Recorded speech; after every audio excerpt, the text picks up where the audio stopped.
ini adalah mahasiswa kebidanan dari UNS yang alhamdulillah sekarang ini ada di tahap akhir semester ya Mbak Rina ya. Sepertinya sudah selesai sidang akhir juga ya. Iya, alhamdulillah udah menyelesaikan skripsi Bun, Oh, tinggal nunggu udah mohon doanya. ya. Oke, luar biasa. Jadi tinggal menunggu happy-nya ini. Tinggal apa? Wisuda seperti itu ya seremoninya ya. Oke, Ya, mudah-mudahan nanti dilancarkan ya. Baik, sahabat Bidan Bedastuti, pada malam hari ini sudah hadir Mbak Arina yang tadi sudah kita sampaikan mahasiswa kebidanan dari FKUNS yang ternyata beberapa kompetisi sudah pernah dilalui, termasuk juara satu lomba video promosi kesehatan tingkat nasional. Wah, luar biasa ini. Tentunya video promosi kesehatan ini kan sangat bermanfaat ya untuk masyarakat terkait dengan pencegahan masalah-masalah kesehatan. Dan juga menulis buku saku ini bersama tim tentang generasi bangsa hebat dengan golden period sehat.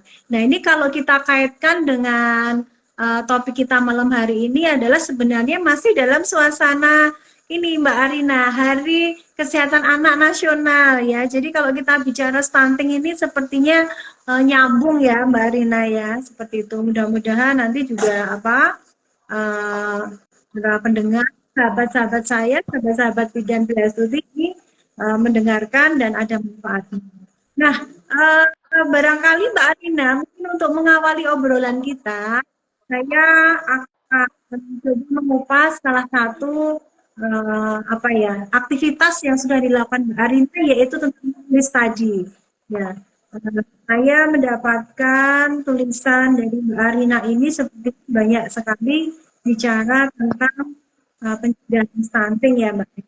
Barangkali mungkin bisa diceritakan nih Mbak Arina, sebenarnya apa sih yang mengawali teman ini kok tertarik menulis tentang hal itu? Nah, ya, mungkin bisa sampaikan Mbak Arina. ya baik Bun. Sebelumnya terima kasih ya Bun atas kesempatannya. Jadi awal mulanya buku ini itu dibentuk karena dari kita ya Bun di prodi kita itu ada himpunan mahasiswa kebidanan. Nah, di salah satu proker kita menyebutnya itu Himadan Bun. Jadi di salah satu proker Himadan itu ada pengabdian masyarakat Bun. Nah, di pengabdian masyarakat itu kita punya desa binaan. Desa binaannya itu kita pilih di desa yang dekat dengan kampus gitu ya, dekat dengan UNS yaitu Desa Ngoresan. Jadi kita bekerja sama dengan Puskesmas Ngoresan seperti itu, Bun. Nah, karena stunting ini kan juga masih jadi apa ya, Bun, isu menarik gitu ya, maksudnya masih jadi apa ya, obrolan kita gitu ya di tentunya uh, kita tertarik gitu Bun untuk mengadakan pengabdian masyarakat terkait tentang Golden Parrot ini. Ya tujuannya supaya apa ya Bun, ya istilahnya membantu untuk meminimalisir kejadian stunting di Indonesia seperti itu Bun. Karena kebetulan juga di wilayah kerja Puskesmas Ngoresan itu ibu hamilnya lumayan banyak, terus juga ibu yang punya balita juga lumayan banyak gitu Bun. Nah, terus awalnya kita itu belum kepikiran mau bikin buku saku. Nah, terus karena kita bingung ya waktu itu pengabdian mau kasih kenang-kenangan apa untuk ibu-ibunya. Jadi daripada apa ya, maksudnya cuman kenang-kenangan biasa, mending kita bikin yang berkesan sekalian gitu Bun. Jadi muncullah buku ini gitu, buku yang dimana buku saku kita bikin sepraktis dan semenarik mungkin supaya yang baca itu dapat manfaatnya, dapat ilmu baru, juga dapat kenang-kenangan dari kita gitu Bun ceritanya. Luar biasa. Jadi ini berawal dari himpunan mahasiswa kebidanan ya di prodinya Mbak Arina ya. Jadi tadi mengadakan pengabdian, kemudian ada desa binaan bersama teman-teman, kemudian terpikir nih ternyata ya, daripada memberikan kenang-kenangan yang kalau barang kan sama aja, bisa dibeli. Kalau ilmu kan seterusnya ya, kayak oke, luar biasa sekali. Jadi buku saku yang isinya adalah ilmu yang terkait dengan kesehatan anak yang betul. Jadi ini nanti imbasnya akan meningkatkan pengetahuan masyarakat. Wah, kayaknya selaras sekali dengan apa kompetisi Mbak Rina itu kan tentang promosi kesehatan tadi ya. Sama saja Mbak Rina juara terus sudah terapkan jadi mahasiswa mengabdi. Ini ternyata cemerlang sekali ya, luar biasa. Oh ya Mbak Arina, di dalam buku itu saya membaca ada beberapa bagian-bagian nih dari daftar isi ya, mengenal golden Iya, period, ada apa upaya optimalisasi tentang itu sendiri, sampai dengan perencanaan kehamilan, ya. Karena memang itu jadi masa stunting, periode stunting, atau kejadian stunting itu bisa kemudian terjadi pada anak saat itu atau saat dilahirkan. Tetapi pada periode perencanaan itu memang sangat penting sekali untuk bisa disiapkan. Nah ini sepertinya tulis nih di dalam yang Arina. Barangkali Arina menceritakan apa sih intisari terkait dengan optimalisasi golden period pencapaian. Mungkin saya iya. menyimak juga Mbak Arin gitu. Silakan Mbak Arin. Ya, baik Bun. Jadi sebelum saya kasih tips ya atau menceritakan gimana sih caranya untuk mengoptimalisasi golden period, mungkin di sini juga ada yang belum tahu nih Bun, golden period itu apa sih sebenarnya gitu ya Bun ya. Ya. Ya buat teman-teman mungkin yang belum tahu, jadi di buku ini kita bikin buku itu judulnya Generasi Bangsa Hebat dengan Optimalisasi Golden Period Sehat. Nah, jadi Golden Period di sini itu biasanya kita sebutnya 1000 hari pertama kelahiran ya Bun ya, atau 1000 HPK, di mana ini adalah masa yang rentan bagi pertumbuhan dan perkembangan anak. Jadi di dalam buku ini kan apa pengertian golden period, kemudian pentingnya golden period gitu ya, karena uh, stunting ini kan masih menjadi permasalahan kita gitu ya. Jadi sebisa mungkin kita sebagai tenaga kesehatan itu mengupayakan untuk mencegah terjadinya stunting ini. Jadi untuk 1000 hari pertama kelahiran itu dimulainya dari 270 hari masa kehamilan seperti itu ya, atau 9 bulan masa kehamilan, kemudian dilanjut 730 hari pertama kehidupan anak atau sampai dengan 2 tahun. Jadi itu merupakan periode yang rentan gitu untuk pertumbuhan si janin atau pertumbuhan untuk pemenuhan nutrisi yang optimal itu pada periode ini selain berguna bagi kesehatan anak sejak dalam kandungan gitu ya, atau sejak di janin hingga balita, itu juga berguna bagi ibu hamil, kemudian ibu nifas dan ibu menyusui juga seperti itu. Kemudian untuk pentingnya golden period ini ya Bun ya, itu Mhm. tadi selain untuk perkembangan otak, tulang, juga untuk pertumbuhan anak supaya bertumbuh pesat dengan baik seperti itu ya Bun ya. Jadi pertumbuhan yang baik itu mendukung optimalnya tumbuh kembang anak gitu, tumbuh kembang anak. Kemudian gizi yang baik itu dan pola hidup sehat juga akan menunjang maksimalnya potensi anak tersebut. Terus di dalam buku ini juga dijelaskan juga ya Bun ya, untuk dampak apabila golden period itu tidak optimal seperti itu.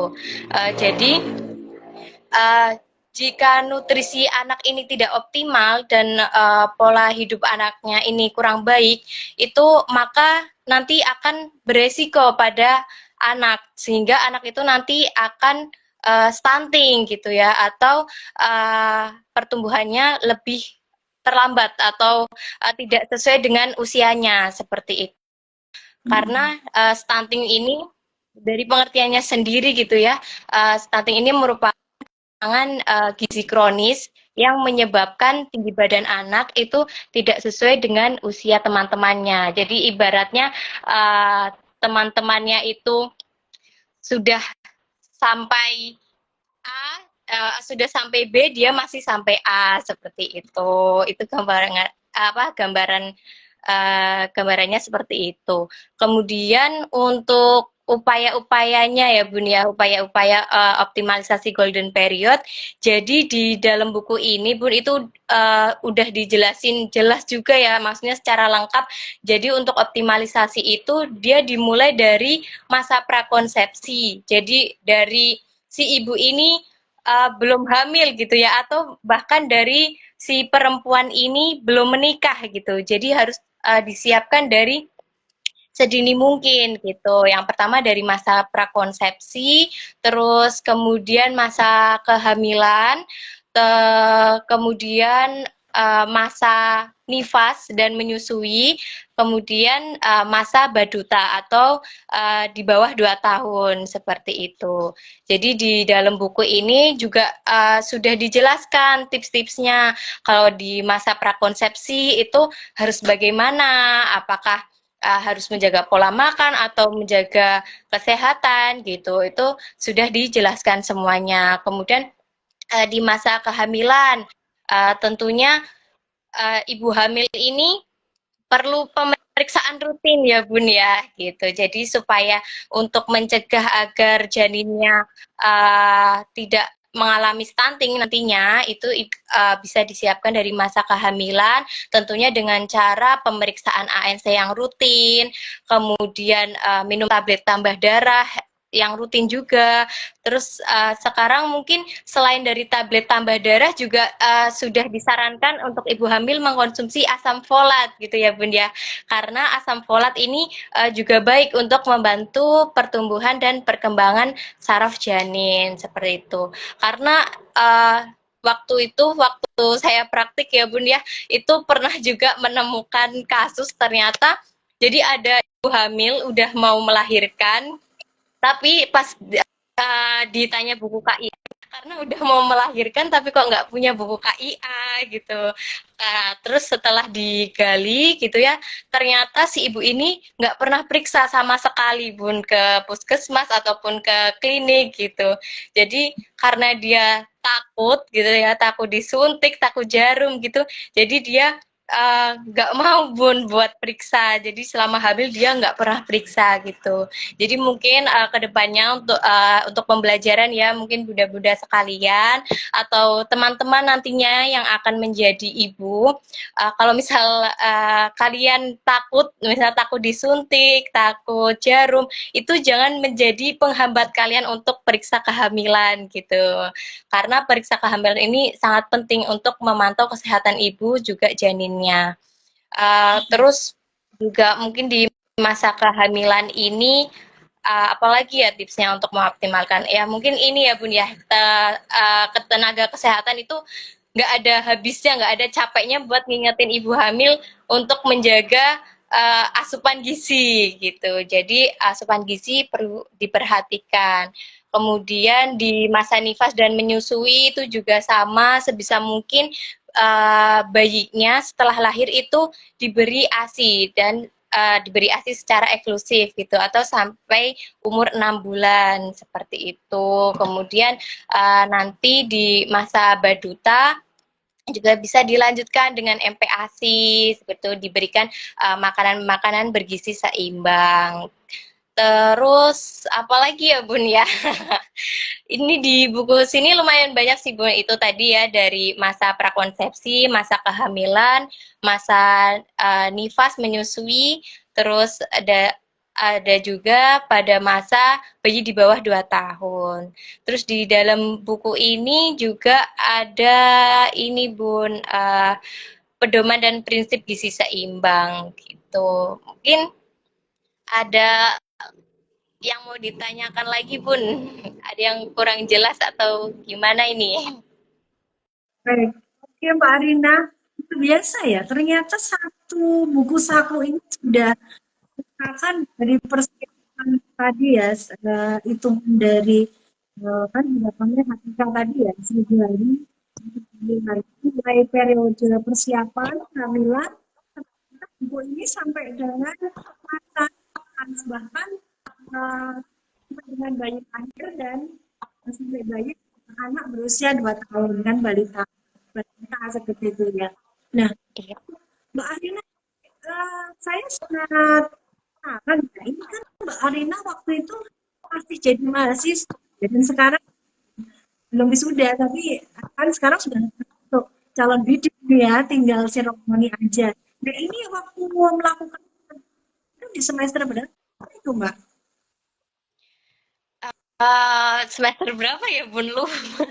Kayaknya kalau nggak salah itu ini setahun yang lalu, Bun. Tahun Satu yang tahun yang lalu. Jadi lebih semester 6, semester 5-6, Bun, kalau nggak salah. oke. Tapi ternyata semester 5, 6 teman-teman sudah luar biasa ini sudah bisa menulis buku yang barangkali kalau teman-teman ini baca benar-benar ya konten dari buku Mbak Arina Besatin ini luar biasa. Mas dikupas oleh Mbak Arina saja sudah cukup panjang ya. Sudah cukup panjang, ternyata sudah melalui periode persiapan sampai dengan hamil, kemudian persalinan, kemudian pasca setelah persalinan sampai dengan nifas dan sampai dengan 2 tahun dan di sini saya melihat ada pedoman-pedoman gizi atau makanan juga yang bisa disiarkan ke ibu-ibu ya. Ternyata kalau tadi tujuannya itu menyusun buku ini untuk kenang-kenangan gitu ya, jadi daripada diberikan barang gitu kan, teman-teman pada punya inisiatif bisa menyusun sebuah buku. Sebenarnya ini tidak hanya orang awam, Mbak Arin. Ini teman-teman kamu ya, adik-adik kelas dan studi di sana yang barangkali ingin terus membaca apa yang ditulis oleh Mbak Alina Matim ini ternyata bukunya luar biasa bisa dipakai untuk referensi ya kalau mengerjakan kuliah gitu ya Mbak Arin itu barangkali Iya. nanti Mbak Arin share ke teman-teman apa mahasiswa kesehatan ternyata buku yang ditulisnya ini cukup luar biasa Mbak Arina Eh, mungkin ingin tanya ini, kenapa waktu itu kok kepikiran menyusun buku tadi kan salah satu daripada kenang-kenang yang lain manfaat kalau buku kan ini kan manfaat ya. Tapi kenapa nih kok memilih satu? Apakah pada binaan ngeresan tadi yang Mbak Arina ceritakan itu apakah memang ketemu nih kasus stuntingnya? Apakah memang ada itu sehingga kok teman-teman ini tercetus dia untuk menyusun itu. Nah, apakah dia memang ada kasus stunting atau balita yang ada di sana? Kira-kira seperti apa Mbak Arina? Boleh cerita ke kita? Ini buat model teman-teman adik-adik yang lulus mahasiswa kesehatan ya, yang nantinya mau mengadakan pengabdian masyarakat. Ini barangkali dari obrolan saya dengan Mbak Arina ini akan terjadi ide-ide ya. Ketika nanti kalau ada tugas pengabdian masyarakat mau ngapain ya? Bingung ya, kadang-kadang Mbak Arina ya kalau dapat tugas itu idenya itu nggak muncul gitu. Jadi barangkali mungkin ini bisa diceritakan ke teman-teman sehingga nanti yang sedang punya kegiatan menyusun tugas atau pengabdian masyarakat biar punya ide yang seperti Mbak Rina dan teman-teman. Jadi kira-kira waktu itu kenapa Mbak Rina? Ada kasus nanti atau bagaimana? Rina, bisa Iya, Bun. Katakan. Ya, ya. Jadi awal mulanya itu kita ambil kasus stunting. Awalnya belum kepikiran sih Bun mau ambil kasus stunting. Cuman kita cari-cari referensi gitu ya, cari-cari uh, referensi topik apa sih, permasalahan apa sih yang uh, lagi happeningnya gitu ya istilahnya gitu, yang lagi tenar-tenarnya di kesehatan gitu. Nah, terus setelah kita diskusi panjang, kita pertimbangkan dari beberapa isu, itu kita pilih stunting, Bun, karena ini apa ya? Ya karena salah satunya itu stunting di isu gizi, terus juga di Ngoresan itu kita, jadi waktu pengabdian masyarakat itu kita kayak mengadakan penelitian Bun. Jadi selain kita pengabdian masyarakat, kita juga penelitian. Nah, dari situ uh, kita memberikan kuesioner Bun. Jadi kita survei menggunakan kuesioner. Ternyata dari hasil kuesioner di situ masih banyak ibu-ibu yang belum paham terkait stunting seperti itu. Nah, dari situ akhirnya kita memutuskan untuk memberikan edukasi stunting di wilayah kerja Puskesmas Ngoresan. Terus kita bekerja sama dengan Puskesmas Ngoresan. Terus untuk kegiatannya ya Bun, jadi waktu kegiatan itu kita kan kasih pretest lagi, kita kasih pretest lagi, kemudian setelah dilihat hasilnya ternyata masih banyak ibu yang belum paham tentang stunting, akhirnya kita berikan edukasi terkait stunting ini, kemudian kuesioner lagi, kuesioner post test. Nah, ternyata stunting. Jadi awalnya itu memang nggak ada apa ya, nggak ada uh, apa sih istilahnya itu, pemilihan khusus, maksudnya kita itu hanya lihat dari topik secara umum aja di Indonesia yang lagi tren itu apa, terus kemudian akhirnya kita memilih stunting seperti itu karena yaitu tadi yang sudah saya jelaskan gitu. Kemudian kita ujikan, kita coba di Puskesmas Ngoresan. Setelah survei ternyata banyak ibu-ibu yang belum paham tentang stunting. Jadi kita memutuskan untuk mengadakan di desa binaan kita, gitu Bun. Jadi ternyata untuk memunculkan ide itu ternyata Mbak Arina juga mengadakan istilahnya melihat dulu apakah masyarakat ini paham tentang stunting ya. Jadi barangkali selain ada apa kasus stunting di sana, ternyata Mbak Arina juga menemukan masih kurangnya pemahaman ibu-ibu tentang stunting ya di sana ya. Oke. Menarik sekali Mbak Rina. Jadi barangkali teman-teman ya mahasiswa kesehatan khususnya kebidanan yang nantinya akan membuat sebuah kegiatan ini bisa nih mencontoh seperti apa yang dilakukan Mbak Arina ya dan teman-teman. Jadi untuk memunculkan ide itu bisa dimulai dari prakuesioner dulu ya. Jadi istilahnya dilakukan jajak lahan gitu tentang sejauh mana sih pengetahuan masyarakat tentang topik-topik yang akan diangkat gitu ya Mbak Arina ya. Betul begitu ya Mbak Arina ya. Iya, betul sekali Bun. Luar biasa loh ini Luar biasa. uh, yang bisa diceritakan Yang bisa kepada teman-teman diceritakan kepada teman-teman masih menjadi mahasiswa menjadi mahasiswa bisa bisa memanajemen waktu manajemen waktu dengan dan mengikuti kompetisi, mengikuti kompetisi, kemudian juga bisa kemudian juga bisa menyusun dengan kesibukan dengan organisasi. kesibukan organisasi.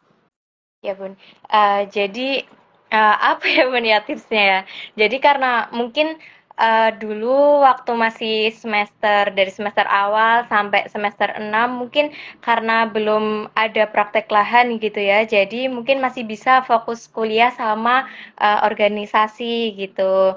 Jadi eh, biasanya itu kalau saya ya Bun ya itu kalau pas lagi kuliah ya udah fokus aja dulu sama kuliah gitu. Nanti setelah kuliah baru kita fokus ke organisasi ataupun nanti ke proker kita atau ke project kita gitu. Jadi jangan sampai project-project kita ini itu mengganggu kuliah kita gitu. Jadi gimana caranya biar seimbang ya pinter-pinternya kita aja curi-curi waktu gitu. Jadi kalau misal pagi sampai siang kuliah, terus nanti sore sore buat istirahat gitu ya. Nanti malam lanjut buat ngerjain tugas ataupun ngerjain proker gitu.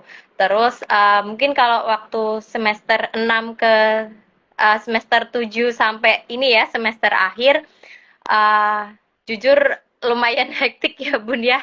Jadi waktu mau manage waktu juga uh, tadinya udah banyak planning gitu, tapi ternyata karena sikon jadi planningnya bubar gitu. Jadi banyak kasus-kasus kayak gitu. Jadi ya, tipsnya buat teman-teman mungkin apalagi teman-teman yang udah masuk semester akhir gitu ya, lebih fokus lagi. Jadi masalah main, healing mungkin itu bisa ditunda dulu gitu ya. Jadi kalau dari aku biasanya itu sampai Jumat itu fokus buat kuliah, fokus buat kuliah skripsi gitu ya, ataupun project gitu. Nanti buat masalah healing mainnya itu ada waktu sendiri, itu pas weekday gitu. Jadi supaya kita nggak stres, tapi kuliah kita tetap jalan gitu ya. Gitu. Terus apalagi ya tipsnya? Ya mungkin dari aku menyarankan buat teman-teman jangan banyak menunda karena kalau semakin kalian menunda maka tujuan yang kalian capai juga akan tertunda seperti itu. Jadi sebisa mungkin uh, jalani yang lagi dijalani kalian gitu ya, fokus sama apa yang kalian jalani, terus jangan banyak menunda waktu, terus apa ya, jangan lupa makan juga gitu. Biasanya anak kosan lupa makan Bun, jadi terus nanti gampang sakit gitu, terus tidurnya juga kurang, itu jangan sampai ya teman-teman. Jadi harus tetap jaga pola makan, pola istirahat supaya hari-hari kita itu bisa kita lewati dengan baik gitu ya, dengan semangat gitu. Terus kalau dari aku itu juga tipsnya mungkin jangan terlalu memforsir diri. Jadi kalau misal kita udah jenuh, kita udah capek, kita selingi gitu. Jadi kita sukanya apa nih? Misal kita sukanya jajan. Jadi kita terapin self reward ke diri kita gitu. Misalnya misal kita udah apa ya, udah kerja nih, udah ngerjain tugas dari pagi sampai siang gitu. Nanti sorenya kita cari hiburan gitu buat ningkatin mood. Jadi nanti malam kita bisa mood lagi buat belajar gitu. Terus kalau misal apa ya, misalnya teman-teman nih sukanya nongki gitu ya, bisa sambil nongki sambil ngerjain tugas. Jujur aku juga termasuk yang kayak gitu ya Bun, tipe mahasiswa yang kalau nongki baru bisa nugas gitu. Biasanya jadi aku misal pagi sampai siang terus kuliah, terus nanti aku di luar Bun, di coffee shop gitu. Jadi kalau aku ngerjain di coffee shop itu aku kayak ada triggernya gitu. Jadi aku udah jauh-jauh nih ke sini, aku udah bela-belain outfit ke coffee shop, udah bela-belain beli kopi gitu ya. Masa pulang aku nggak bawa hasil, kan sayang ya Bun ya. Jadi biasanya mau nggak mau kalau aku nugas di coffee shop, aku harus ada hasil nih yang buat apa yang nanti bakal aku bawa pulang gitu. Entah itu progresku. Misal kalau pas aku nyusun skripsi ya, misal aku bisa nambah ke bab 2 gitu atau bisa nambah bab 3 gitu. Jadi nanti pulang nggak merasa bersalah gitu. Jadi aku bisa nongki, bisa ngerjain tugas gitu, terus bisa dapat hiburan dari luar juga. Terus pulang-pulang tugasku sudah selesai gitu. Jadi mungkin buat teman-teman yang gampang boring ngerjain tugas di kos, bisa banget ngerjain tugas di luar gitu. Tapi dengan catatan ya pulang harus bawa hasil gitu. Terus apa lagi ya Bun ya? Oh ya mungkin itu aja sih Bun tips dari aku. Oh satu lagi Bun, mungkin kalau buat temen-temen yang sukanya ini deadlineer gitu ya, nggak apa-apa sih kalian mengerjakan tugas mepet-mepet, tapi sebisa mungkin kalian juga harus nyicil dari jauh-jauh hari. Jadi semepet-mepetnya kalian ngerjain tugas itu kalian nggak bener-bener ngerjain dari nol banget gitu, udah punya bahan dari sebelumnya gitu. Jadi walaupun kalian ngerjainnya mepet waktu, tapi hasil kalian itu tetap optimal gitu, nggak hanya sekedar jadi aja gitu. Sama mungkin kalian harus punya ini target sendiri, harus punya planning sendiri. Kayak misal kalau skripsi itu kan nggak ada deadline pastinya ya Bun ya. Kayak misal tugas itu kan pasti ada deadline-nya 1 minggu atau 3 hari.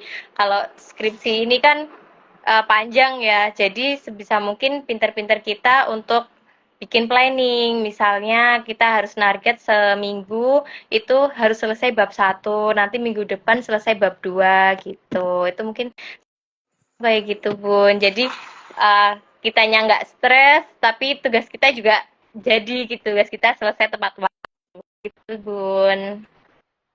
Jadi ternyata program terencana ya, tapi ternyata tadi yang menarik masalah ini juga di mana mungkin mengerjakannya tidak menjadi sebuah beban barangkali karena tadi bagaimana cara melakukannya, kapan waktunya, kemudian juga kepada sahabat-sahabat bidan dan juga seluruh mahasiswa kesehatan khususnya kebidanan dimanapun kalian berada, barangkali yang mendengarkan atau menyimak obrolan minggu malam ini saya kira sangat bermanfaat sekali karena banyak tips yang bisa disampaikan oleh Mbak Arina kepada kita semua.